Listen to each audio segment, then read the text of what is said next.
ಸ್ನೇಹಿತರ ನಮಸ್ಕಾರ. ನಾನು ನಿಮ್ಮ ರಾಕೇಶ್ ಆರುಂಡಿ. ಒಬ್ಬ ಸಂಗೀತಗಾರನಿಗೆ ಆತನ ಕಂಠ ಕೈ ಕಾಲುಗಳೇ ದೇವರಿದ್ದ ಹಾಗೆ, ಅನ್ನ ಕೊಡೋ ದೇವರು. ಅದರಲ್ಲೂ ಕೂಡ ಇಡೀ ಹಾಡಿಗೆ ತನ್ನ ಕಾಲುಗಳ ಮುಖಾಂತರವೇ ಬೇಸ್ ರಿದಮ್ ಕೊಡ್ತಕ್ಕಂಥ ಡ್ರಮ್ಮರ್ ದೇವ ಅವರಿಗೆ ಬಲಗಾಲೇ ಉಸಿರಾಗಿತ್ತು. ಆದರೆ ವಿಧಿಯ ಆಟ ಬಹಳಷ್ಟು ಕ್ರೂರಿ. ಯಶಸ್ಸಿನ ಶಿಖರದಲ್ಲಿದ್ದಂಥ ಲಯ ಬ್ರಹ್ಮನ ಬದುಕಿನಲ್ಲಿ ಒಂದು ಬ್ಲ್ಯಾಕ್ ಡೇ ಎದುರಾಗಿದೆ. ಡ್ರಮ್ ದೇವನ ಬದುಕನ್ನು ನೋಡಿದ್ರೆ ಖಂಡಿತವಾಗಿಯೂ ಕಣ್ಣಲ್ಲಿ ನೀರು ಬರುತ್ತೆ. ಇವತ್ತು ಬಹಳ ಸಂಕಷ್ಟದಲ್ಲಿದ್ದಾರೆ. ಅವರ ಹೆಂಡತಿಯೂ ಕೂಡ ವಿಡಿಯೋನ ಮಾಡಿ ಹರಿಬಿಟ್ಟಿದ್ದಾರೆ.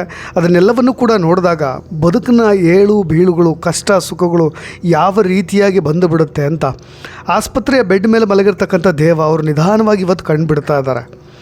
ಅವರು ಹೊತ್ಕೊಂಡಿರ್ತಕ್ಕಂಥ ಹೊದಿಗೆಯನ್ನು ಸರಿಸಿ ನೋಡಿದ್ರೆ ಅವರ ಬಲಗಾಲು ಮೊಣಕಾಲಿನ ಕೆಳಗೆ ಇರೋದಿಲ್ಲ ಅನ್ನೋದನ್ನು ನಾವು ಅರಗಿಸ್ಕೊಳ್ಳಿಕ್ಕೂ ಕೂಡ ಕಷ್ಟ ಸಾಧ್ಯ. ಇಡೀ ಜಗತ್ತೇ ಶೂನ್ಯವಾದಂತೆ ದೇವ ಅವರು ಇವತ್ತು ತಲೆ ಮೇಲೆ ಕೈ ಹೊತ್ತು ಜೋರಾಗಿ ಅಳ್ಳಿಕೆ ಪ್ರಾರಂಭ ಮಾಡ್ತಾರೆ. ಆದರೂ ಕೂಡ ಆ ಒಂದು ಧೈರ್ಯವನ್ನು ಅವರು ಕಳೆದುಕೊಂಡಿಲ್ಲ. ವೈದ್ಯರು ಬಂದು ದೇವ ಅವರೇ, ನಿಮ್ಮ ಪ್ರಾಣ ಉಳಿಸ್ಬೇಕಾದ್ರೆ ಕಾಲನ್ನು ಕಟ್ ಮಾಡಲೇಬೇಕು, ಗ್ಯಾಂಗ್ರೀನ್ ಆಗಿದೆ ಅಂದಾಗ ಅವರ ಕುಟುಂಬದವರಿಗೆ ಬಹುಶಃ ಅವರಿಗೂ ಕೂಡ ತಲೆ ಮೇಲೆ ಆಕಾಶವೇ ಕಾಳಚಿ ಬಿದ್ದಂತೆ ಆಗಿಬಿಟ್ಟಿರುತ್ತೆ. ನಾನು ಹತ್ತಿದ್ದು ನನಗಾದಂಥ ನೋವಿನಿಂದಲ್ಲ, ಇನ್ನೊಂದು ಸಲ ನಾನು ಡ್ರಮ್ಸ್ ಪೆಡ್ಲು ತುಳಿಯೋಕೆ ಆಗ್ತಾ ಇಲ್ವಲ್ಲ ಅನ್ನೋ ಅವರ ಒಂದು ಕಣ್ಣೀರು ಇಡೀ ಆಸ್ಪತ್ರೆಯನ್ನೇ ಕರಗಿಸಿಬಿಡುವ ಹಾಗಿತ್ತು. ವೈದ್ಯರಿಗೂ ಕೂಡ ಆ ಒಂದು ಭಾವನಾತ್ಮಕವಾದಂಥ ಸನ್ನಿವೇಶ ಅದು. ಕಾಲಿಗೆ ಗ್ಯಾಂಗ್ರೀನ್ ಆಗಿ ಆಸ್ಪತ್ರೆಯಲ್ಲಿ ಚಿಕಿತ್ಸೆ ಪಡೀತಾ ಇರತಕ್ಕಂಥ ದೇವ ಅವರು ಕಷ್ಟದಲ್ಲಿದ್ದಾರೆ. ಕಾಲು ಹೋದರೆ ಏನಾಯಿತು, 2 ಕೈಗಳಿದ್ದಾವೆ, ವಾಪಸ್ ಬರ್ತೀನಿ ನಾನು ಅನ್ನೋ ಒಂದು ಭರವಸೆಯಲ್ಲಿದ್ದಾರೆ. ಕಾಲು ಹೋದ ಮೇಲೆ ದೇವ ಅವರ ಜೀವನ ಬಹಳಷ್ಟು ಇಕ್ಕಟ್ಟಿಗೆ ಸಿಲುಕಿದೆ. ಆರ್ಥಿಕವಾಗಿಯೂ ಕೂಡ ಯಾವುದೇ ಕಾರ್ಯಕ್ರಮಗಳಿಲ್ಲ, ಆರ್ಥಿಕವಾದಂಥ ಸಂಕಷ್ಟ, ಜೊತೆಗೆ ಅವರಿಗೆ ಹಣ ಸಹಾಯ ಮಾಡೋರಿಲ್ಲ. ಸಿನಿಮಾ ರಂಗದ ಅನೇಕ ಗೆಳೆಯರಿದ್ದರೂ ಕೂಡ ಇವತ್ತು ಕೇವಲ 3 ಲಕ್ಷ ಅವರ ಸಕ್ಸಸ್ಗೆ ಅದು ತುಂಬ ಕಡಿಮೆ ಅಮೌಂಟ್ ಅಂತ ಅನ್ನಿಸಬಹುದು. ಆದರೆ ಇವತ್ತು ಅದೇ ಹಣಕ್ಕೋಸ್ಕರ ಅವರು ಕೈ ಚಾಚಿ ಬೇಡ್ತಾ ಇದ್ದಾರೆ. ಯಾರಾದರೂ ಆಗಿರಲಿ ಕಷ್ಟಕ್ಕೆ ಸ್ಪಂದಿಸಬೇಕು ಅನ್ನೋದು ಕೂಡ ನನ್ನ ಮನವಿ. ನೋಡಿ, ಸಮಾಜದಲ್ಲಿ ಈ ಥರದ ಅನೇಕ ಕಠೋರವಾದಂಥ ಸತ್ಯಗಳನ್ನು ನಾವು ಅರ್ಥ ಮಾಡ್ಕೊಳ್ಬೇಕು. ಡ್ರಮ್ ದೇವ ಅವರಿಗೆ ಆರಂಭದಲ್ಲಿ ನ್ಯೂಮೋನಿಯಾ ಇತ್ತಂತೆ. ನ್ಯೂಮೋನಿಯಾದಿಂದ ಬಳಲ್ತಾ ಇದ್ದಂಥ ಡ್ರಮ್ಮರ್ ದೇವ ಅವರು ಶುಗರ್ ಕೂಡ ಅವರಿಗೆ ಬಂದು ಅಟ್ಯಾಕ್ ಆಗಿದೆ. ಶುಗರ್ ಕೂಡ 500ರ ಮೇಲಿತ್ತು. ಸೊ ಕಾಲಿಗೆ ಗ್ಯಾಂಗ್ರೀನ್ ಆದಾಗ ವೈದ್ಯರು ಒಂದು ಸಲಹೆಯನ್ನು ಕೊಡ್ತಾರೆ, ಬಲಗಾಲನ್ನು ಕತ್ತರಿಸಲೇಬೇಕು ಅಂತ. ಹಾಗಾಗಿ ಅವರು ಬಲಗಾಲನ್ನು ಈಗ ಕತ್ತರಿಸಿದ್ದಾರೆ. ಮನೆಯ ಒಂದು ಮೂಲೆಯಲ್ಲಿ ಧೂಳು ಹಿಡಿದು ಬಿದ್ದಿರ್ತಕ್ಕಂಥ ಡ್ರಮ್ ಸೆಟ್ಗಳು. ದೇವ ಅವರಿಗೆ ಕೃತಕ ಕಾಲನ್ನ ಕಟ್ಕೊಂಡು ಎದ್ದು ನಿಲ್ಲಕ್ಕೆ ಆಸ್ಪತ್ರೆಯಲ್ಲೂ ಕೂಡ ಪ್ರಯತ್ನ ಪಡ್ತಾ ಇದ್ದಾರೆ. ನೋಡ್ಕೊಳ್ಳಿಕ್ಕೆ ಅವ್ರ ಪತ್ನಿ ಕೂಡ ಇದ್ದಾರೆ. ಆದರೆ ಬ್ಯಾಲೆನ್ಸ್ ಸಿಗದೆ ಕೆಳಗೆ ಬೀಳ್ತಾರೆ, ಒದ್ದಾಡ್ತಾರೆ, ಕಾಲಿನಿಂದ ರಕ್ತ ಒಸರ್ತಾ ಇದ್ದರು. ಆ ನೋವನ್ನು ನುಂಗಿ ಮತ್ತೆ ಎದ್ದು ನಿಲ್ತಾರೆ. ನನ್ನ ಹೆಂಡತಿ, ನನ್ನ ಮಕ್ಕಳು ನನ್ನ ನೋಡ್ಕೊಂಡ ರೀತಿ ಇದೆಯಲ್ಲ, ಅದು ನನ್ನನ್ನು ಮತ್ತೆ ಬದುಕಿಸ್ತಾ ಇದೆ. ನನ್ನ ದೇಹದ ಒಂದು ಭಾಗ ಹೋಗಿರ್ಬೋದು, ಆದರೆ ನನ್ನ ತಲೆಯಲ್ಲಿರೋ ರಿದಮ್ ಕಟ್ ಮಾಡೋದಕ್ಕೆ ಆ ವಿಧಿಗೂ ಕೂಡ ಸಾಧ್ಯವಿಲ್ಲ ಅಂತ ಓಪನ್ ಚಾಲೆಂಜ್ ಮಾಡ್ತಾರೆ. ಅದು ಮನುಷ್ಯ ಫಿನಿಕ್ಸ್ ಹಕ್ಕಿ ಅಂತ ಎದ್ದು ಬರಬೇಕಾಗಿರ್ತಕ್ಕಂಥ ಒಂದು ಆತ್ಮಸ್ಥೈರ್ಯ.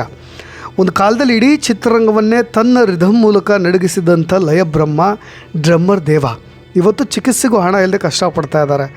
ಒಂದು ಕಾಲ ಇತ್ತು, ನಿಮಗೆ ಇಳೆಯರಾಜ, ಹಂಸಲೇಖ ಅವರಂಥ ದೈತ್ಯ ನಿರ್ದೇಶಕರ ಸ್ಟುಡಿಯೋಗಳಲ್ಲೂ ಕೂಡ ದೇವ ಅವರ ಡ್ರಮ್ ಸೌಂಡ್ ಕೇಳದೆ ಹಾಡುಗಳು ರೆಕಾರ್ಡ್ ಆಗ್ತಾ ಇರಲಿಲ್ಲ. ಕೋಟ್ಯಂತರ ಜನರನ್ನ ತಮ್ಮ ಲಯದಿಂದ ರಂಜಿಸಿದಂಥ ಕೈಗಳವು ಇವತ್ತು ಆಸ್ಪತ್ರೆಯ ಬೆಡ್ ಮೇಲೆ ಜೀವನ್ಮರಣದ ನಡುವೆ ಹೋರಾಟ ನಡೆಸುವಂತಾಗ್ಬಿಟ್ರದ್ದು. ಅನೇಕ ರಿಯಾಲಿಟಿ ಶೋಗಳಲ್ಲಿ, ಸಂಗೀತದ ಕಾರ್ಯಕ್ರಮಗಳಲ್ಲಿ ಕ್ಯಾಮ್ರಾಗಳು ಹಾಡ್ತಾ ಇದ್ದವರ ಮೇಲೆ ಕ್ಯಾಮ್ರಾಗಳು ಪ್ಯಾನ್ ಆಗೋದು ಬಿಟ್ಟು ಡ್ರಮ್ಮರ್ ದೇವ ಅವ್ರ ಕಡೆ ಪ್ಯಾನ್ ಆಗ್ತಾಯಿದ್ವು. ಅವ್ರ ಕಾಲು ಕಡೆ ಹೊಳ್ತಾ ಇದ್ವು ಕ್ಯಾಮ್ರಾಗಳು. ಜೊತೆಗೆ ಅವರ ಕೈ ಬೆಳಾಡಿಸ್ತಾ ಇದ್ರಲ್ವ, ಆ ಡ್ರಮ್ಸ್ಗಳನ್ನು ನುಡಿಸ್ತಾ ಇದ್ರೆ ಅದನ್ನು ನೋಡೋದೇ ಚೆಂದ ಇತ್ತು. ಅಷ್ಟು ಫೇಶಿಯಲ್ ಎಕ್ಸ್ಪ್ರೆಷನ್ ಇರ್ಬೋದು, ಅವರು ಅದನ್ನು ಎಂಜಾಯ್ ಮಾಡ್ತಾ ಇರ್ಬೋದು ಎಲ್ಲವೂ ಕೂಡ. ಡ್ರಮ್ಸ್ ದೇವ ಅವರು ನಾನು ಮತ್ತೆ ವಾಪಸ್ ಬರ್ತೇನೆ, ಒಂದು ಕಾಲು ಹೋದ್ರೆ ಏನಾಯಿತು, ನನಗೆ ದೇವರು ಇನ್ನೂ 2 ಕೈ ಕೊಟ್ಟಿದ್ದಾನೆ, ಒಂದು ಕಾಲು ಈಗ ಸದ್ಯ ಇದೆ, ಸೊಂಟ ಸರಿ ಮಾಡ್ಕೊಂಡು ನಾನು ಮತ್ತೆ ಎದ್ದು ಬರ್ತೀನಿ, ಮತ್ತೆ ಡ್ರಮ್ಸ್ ತುಳಿತೀನಿ ಅಂತಾರೆ. ಅವರು ಮಿಸ್ಸಸ್ ಅವರು ಮಾತನಾಡ್ತಾ ಬೇಡ್ಕೊಳ್ತಾರೆ, ನಮಗೆ ಬಹಳಷ್ಟು ಸಮಸ್ಯೆ ಇದೆ, 2-3 ವರ್ಷದಿಂದ ನಾವು ಹಾಸ್ಪಿಟ್ಲಿಗೆ ಓಡಾಡ್ತಾನೇ ಇದ್ದೀವಿ, ರೈಟ್ ಕಾಲು ತೆಗೆದಿದ್ದಾರೆ, ಈಗ ಈ ಪ್ರಾಬ್ಲಮ್ ಅಂತ ಹೇಳಿ ಆಪ್ರೇಷನ್ ಮಾಡಬೇಕು ಅಂತ ಇದ್ದಾರೆ. ಅದಕ್ಕೆ ಹಣವನ್ನು ಹೊಂದಿಸೋದೇ ಕಷ್ಟ ಆಗಿಬಿಟ್ಟಿದೆ.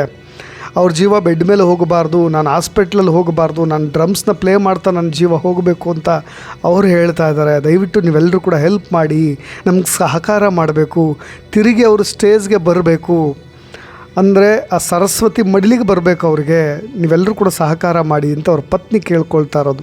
ನಿಮ್ಮ ಕೈಯಲ್ಲಿ ಎಷ್ಟಾಗುತ್ತೋ ಅಷ್ಟು ಸಹಾಯ ಮಾಡಿ, ದೊಡ್ಡ ಉಪಕಾರ ಆಗುತ್ತೆ. ತುಂಬ ತೊಂದರೆ ಇದ್ದೀವಿ, ಫೈನಾನ್ಷಿಯಲಿ ಸೇವಿಂಗ್ಸ್ ಮಾಡಿದಂತೆ ಎಲ್ಲ ಹಣ ಖಾಲಿ ಆಗಿಬಿಟ್ಟಿದೆ, 3 ವರ್ಷದಿಂದ ಓಡಾಡಿ ತುಂಬ ಸಮಸ್ಯೆ ಆಗಿಬಿಟ್ಟಿದೆ ಅಂತ ಕೈಚಾಚಿ ಬೇಡ್ಕೊಳ್ತಾ ಇದ್ದಾರೆ. ಅವ್ರಿಗೆ ತುಂಬ ಅನ್ಕಂಫರ್ಟ್ ಆಗ್ತಾ ಇರ್ಬೋದು, ಬಟ್ ಬೇರೆ ದಾರಿ ಇಲ್ಲ. ಹಾಗಾಗಿ ನಾನು ಇದನ್ನೆಲ್ಲವನ್ನು ಕೂಡ ಹೇಳ್ತಾ ಇದ್ದೀನಿ. ನಿಮಗೆ ದಕ್ಷಿಣ ಭಾರತದ ವಿವಿಧ ಭಾಷೆಗಳು ಸುಮಾರು 780ಕ್ಕೂ ಹೆಚ್ಚು ಸಿನಿಮಾಗಳಿಗೆ ಡ್ರಮ್ಮರ್ ಮತ್ತು ರಿದಮ್ ಕಂಪೋಸರ್ ಆಗಿ ದೇವ ಅವರು ಕೆಲಸ ಮಾಡಿರೋದು. ದೇಶ ವಿದೇಶಗಳಲ್ಲಿ ಸುಮಾರು 2000ಕ್ಕೂ ಅಧಿಕ ಲೈವ್ ಶೋಗಳಲ್ಲಿ ಅವರು ವಾದ್ಯ ವೈಭವವನ್ನು ಪ್ರದರ್ಶನ ಮಾಡಿದ್ದಾರೆ. ಕನ್ನಡ ಚಿತ್ರರಂಗದ ಸುವರ್ಣ ಯುಗದಲ್ಲಿ 80ರ 90ರ ದಶಕ ಸಂಗೀತ ನಿರ್ದೇಶಕ ಹಂಸಲೇಖ ಮತ್ತು ಬಹುತೇಕ ಎಲ್ಲ ಸೂಪರ್ ಹಿಟ್ ಹಾಡುಗಳ ಹಿಂದೆ ಡ್ರಮ್ಮರ್ ದೇವ ಅವರ ರಿದಮ್ ಕರಾರುವಕ್ಕಾಗಿರ್ತಾ ಇತ್ತು. ನಿಮಗೆ ಹಂಸಲೇಖ ಅವರ ಗರಡಿಯಲ್ಲಿ ಅವರು ದೀರ್ಘಕಾಲ ಸೇವೆಯನ್ನು ಸಲ್ಲಿಸಿದ್ದಾರೆ.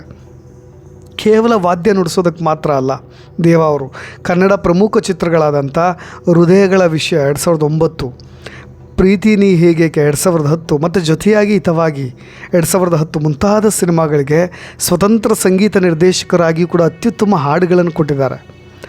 ನಿಮಗೆ ಇತ್ತೀಚೆಗೆ ಅನೇಕ ಲಕ್ಷಾಂತರ ಜನರನ್ನ ರಂಜಿಸ್ತಾ ಇದ್ದರು. ಪ್ರತಿ ವರ್ಷ ನಡೀತಕ್ಕಂಥ IPL ಪಂದ್ಯಾವಳಿಗಳ ಸಂದರ್ಭದಲ್ಲಿ ಬೆಂಗಳೂರಿನ ಎಂ ಚಿನ್ನಸ್ವಾಮಿ ಕ್ರೀಡಾಂಗಣದಲ್ಲಿ RCB ತಂಡಕ್ಕೆ ಬೆಂಬಲ ಕೊಡ್ತಕ್ಕಂಥ ಡ್ರಮ್ಮರ್ ಆಗಿದ್ದರು. ಕೃತಕ ಕಾಲಿನಲ್ಲೇ ನಿಂತ್ಕೊಂಡು ಸಹಸ್ರಾರು ಕ್ರಿಕೆಟ್ ಅಭಿಮಾನಿಗಳ ಸಮ್ಮುಖದಲ್ಲಿ ಲೈವ್ ಡ್ರಮ್ಸ್ನ ನುಡಿಸ್ಬೇಕು ಅನ್ನೋ ಆ ಜೋಶ್ ಇನ್ನೂ ಕೂಡ ಅವ್ರಿಗೆ ಹಾಗೇ ಇದೆ.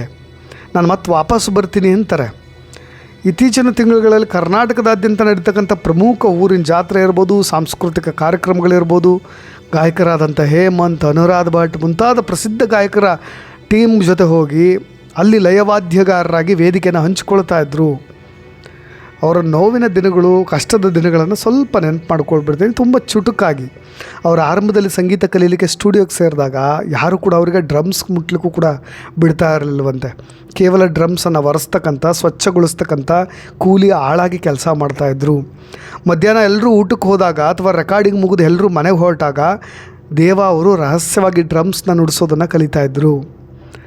ದೇವ ಅವರ ಬಡತನದ ಕಥೆಯನ್ನು ಕೇಳಿ ಕರಗಿದಂಥ ಶಂಕರ್ ನಾಗ್ ತಕ್ಷಣವೇ ಅವರಿಗೆ ಸಾವಿರಾರು ರೂಪಾಯಿ ಬೆಲೆ ಬಾಳುವಂಥ ಮೊದಲ ಸ್ವಂತ ಡ್ರಮ್ ಸೆಟ್ಟನ್ನು ಕೊಡಿಸಿದ್ರಂತೆ. ಅದನ್ನು ನೆನಪು ಮಾಡ್ಕೊಂಡು ತುಂಬ ಭಾವುಕರಾಗ್ತಾರೆ.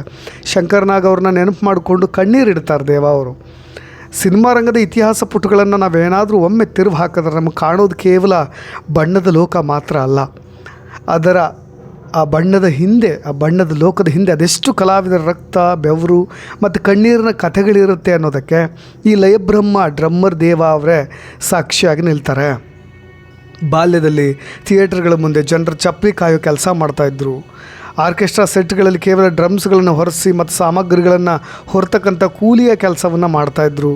ಇವತ್ತು ದೊಡ್ಡ ಮಟ್ಟದಲ್ಲಿ ಬೆಳೆದು ನಿಂತಿದ್ರು. ಕಷ್ಟ ಇದೆ, ಮನುಷ್ಯನಿಗೆ ಎಲ್ರಿಗೂ ಕೂಡ ಕಷ್ಟ ಬರುತ್ತೆ. ಆದರೆ ಸ್ವಲ್ಪ ಬಹಳ ಭಾವುಕವಾದಂಥ ಸನ್ನಿವೇಶ ಅವರಿರ್ತಕ್ಕಂಥ ಪರಿಸ್ಥಿತಿ.